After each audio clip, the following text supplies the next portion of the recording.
साबन फरोश। वो गुज़श्ता 18 साल से खुला साबन बेच रहा था।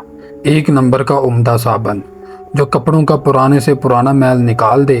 लेकिन उसकी आंखें गदलाई हुई सी थी कि जिन पर सालों पुराने ख्वाब मैल की माने चिपक कर रह गए थे, और वह दिन रात साबन बेचने में मसरूफ़ था, जिसका इस्तेमाल अब हर आते दिन के साथ कम होता जा रहा था।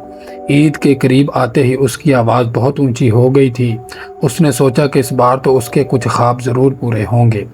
साबन ले लो साबन, एक नंबर का उम्दा साबन, पुराने से पुराना दाग धो डाले। कई रोज़ की मशक्क़त से उसका गला बैठ गया था, लेकिन लोग उसके जानब बहुत कम तवज्जो देते थे। ये दौर साबन बेचने का दौर नहीं था।